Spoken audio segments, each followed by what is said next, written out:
policeman, Derrick has spent more than half of his 12 years of active duty overseas with tours in Japan, Kosovo, Iraq, and 2 tours to Afghanistan.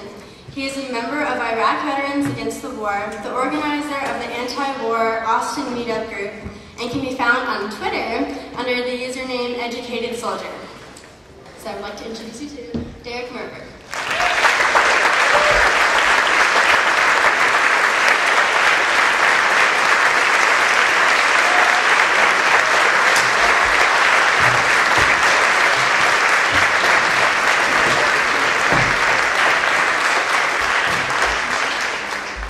Thank you very much.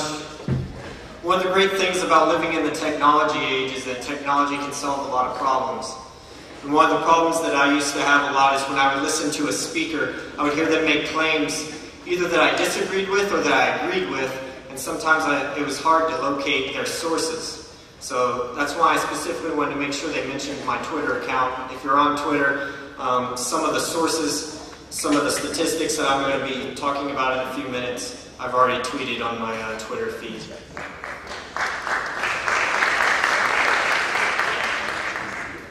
I wasn't always anti-war. I joined the Army in 1999, and I always expected that I was going to do 20 years in the Army, and that I was going to retire. And I remember in those days, naively, you know, in 1999 there weren't any wars going on, so that's when I went to Kosovo. There was lots of peacekeeping missions going on. But naively, we all the soldiers that I was friends with, we all wanted war to happen, right? We were all looking forward to it. We spent all our time training for it, so we wanted to go do it. We wanted to have our chance. Years later, when I finally woke up and saw the folly of our foreign policy, I noticed that a lot of times, especially around the time of the Iraq War, people who oppose the war have this habit of saying, yes, I oppose the war, but I support the troops. Or I oppose the wars, but I support the troops. And it sounds apologetic, like they have something to be ashamed of, or like they're less patriotic, so they need to win you back over after saying that. But if you notice, the people who support the wars don't ever feel compelled to make that distinction, do they? They don't say, yes, I support the Iraq War, but I also support the troops. Because it's considered to be one and the same. Of course I support the troops. I support the war, don't I?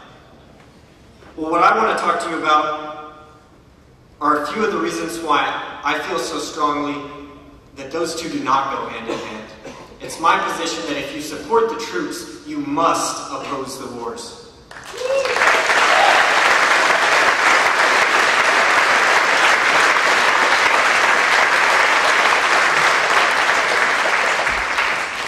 I've asked this question before, but I want you to think about it. It's a hypothetical question, but I really want you to think about it as if I had given you a piece of paper and I really wanted you to write down the answer. The question is, what would you die for? What would you be willing to sacrifice your life for? Freedom. Liberty.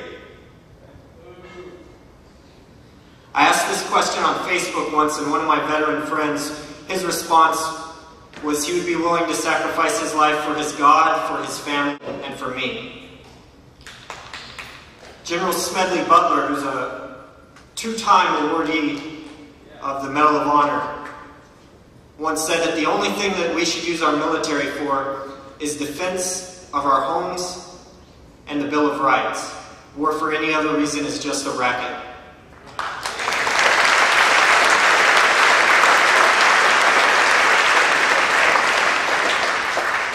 But when you ask people why they support the war in Afghanistan, or before why they supported the war in Iraq, you get a lot of different answers. But I want you just to think about, since you've had a few minutes to think about what would be on your list, which list do you think is longer? The list of things you would be willing to die for? Or the list of reasons why we send our troops overseas to actually risk their life? One of the things that Afghan war supporters say that we should send the troops over there for, and one of the reasons why we're still there, is for democracy. Like that's this great good that we need to export everywhere, is democracy. In 2010, when I was still in Afghanistan, there was a study published. They interviewed Afghan males in the provinces of Helmand and Kandahar. These are two of the provinces which a great deal of our troops who went over for the surge went to. 43%, which is pretty close to half, I mean, you know math, 43% of the Afghan males could not name a single thing about democracy that was worth fighting for.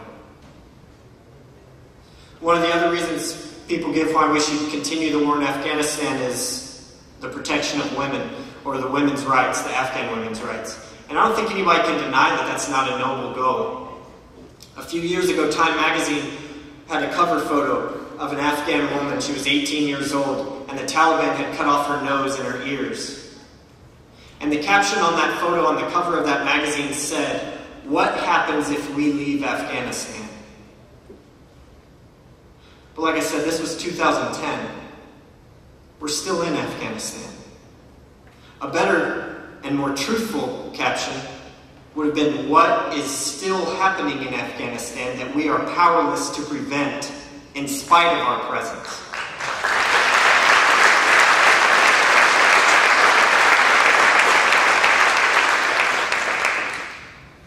Another reason people sometimes give for why they support the war in Afghanistan is basically loss aversion.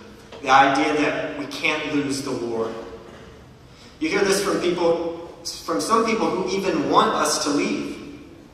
They say, "Yeah, I want to get out of Afghanistan as soon as possible, so let's send more troops and win it so we can get back home," whatever win it means. But which is worse, admitting defeat by withdrawing tomorrow, or admitting defeat by withdrawing in 2024, 10 years later, after more people have died, both Afghans and Americans?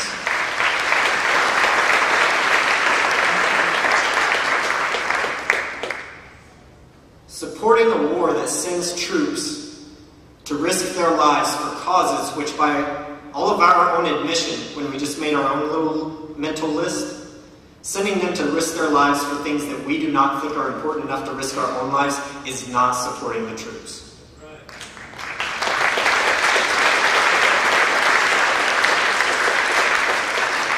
My last year in Afghanistan, or my last year in the Army, I spent in Afghanistan. I was in the Jalrez Valley and I was a platoon sergeant. Half of my soldiers were with me in the Jalrez Valley and the other half were with my platoon leader in the Nurk Valley. 4 of my soldiers in the Nurk Valley were injured when they had a firefight with an insurgent group there called Hezbi Islami. We called them the HIG for short. After returning from Afghanistan, The Nation Online published a story that said that U.S. commanders had been secretly releasing fighters and leaders from insurgent groups as part of the peace process. This article specifically mentioned the Nurk Valley and the HIG. So what were my 4 soldiers risking their lives for? Earning Purple Hearts, earning a free ride on a UH-60 helicopter to go get medical care for. If we're going to send troops to fight enemies and capture them only to release them later, why don't we just keep the troops on the base? At least they would be safe there. Except they're not safe there. So that's the next thing I wanted to talk about. You're probably hearing more and more in the media now about green on blue incidents. This is another word for insider attacks. We've been told that we can get out of Afghanistan as soon as the U.S. forces and the NATO forces train up the Afghan police and the Afghan army to be able to take over. Meanwhile, the Afghan army and the Afghan police are turning their weapons on those same troops that are training them.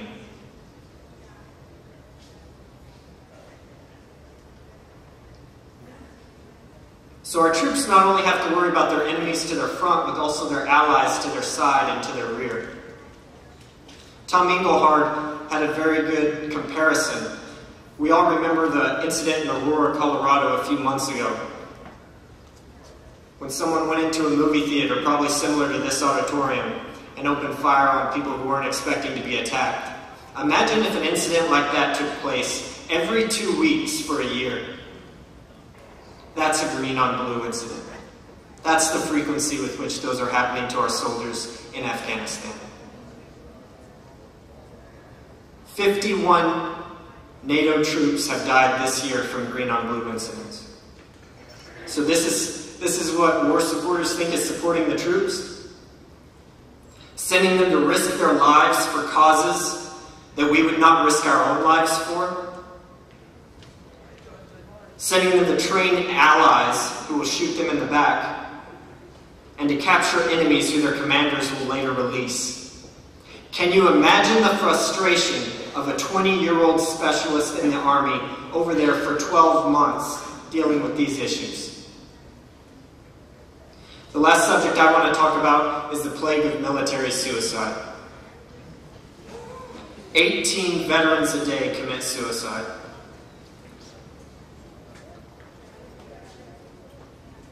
This year, as of June 3rd, for every 1 combat death, 2 troops committed suicide.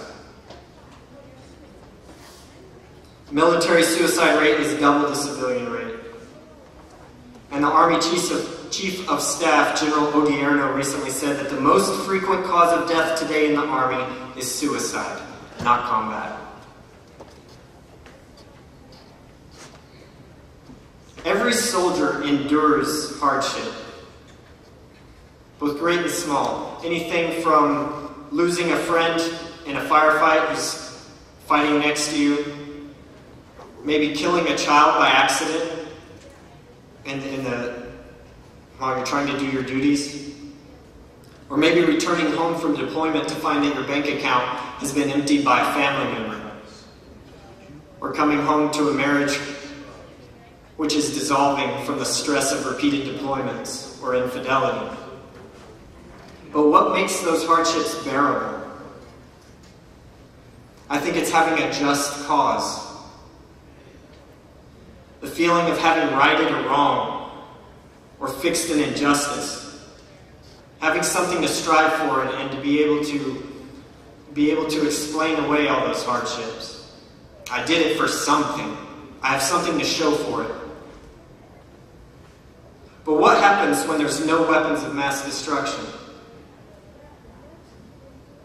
What happens when the people that you liberated from a dictator are now ruled by an elected dictator?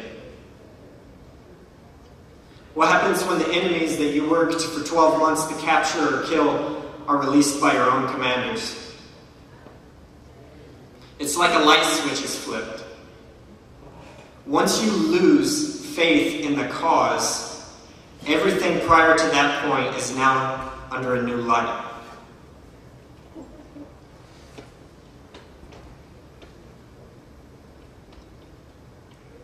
So things you once were proud of, you may not be so proud of anymore.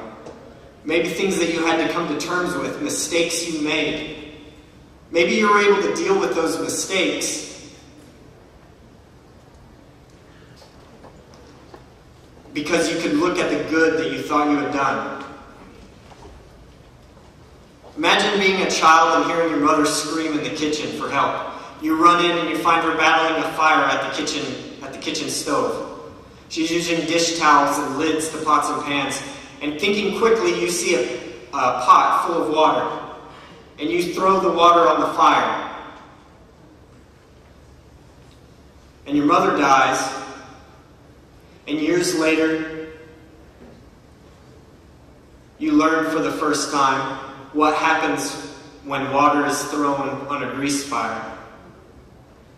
And it's like the light switch is flipped. Everything prior to that point now is shed in a new light. Whereas you've made peace with your mother's death, and maybe you felt really good about it. Yeah, it was tragic that she died, but at least you did everything you could to save her life. At least you've always got that. And now you come to realize that you were throwing water on a grease fire. And in reality, you may have had more to do with her death than you first realized. And now you have to make peace with that all over again.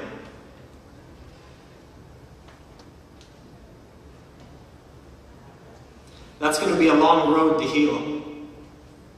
Americans, I don't think, yet realize the cost we've paid for these wars, both monetarily and for the people who have gone over and served in them.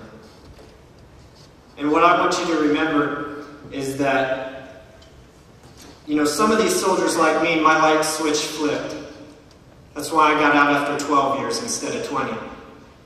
But there are still soldiers whose light switch will be flipped a few years from now, or 10 years from now.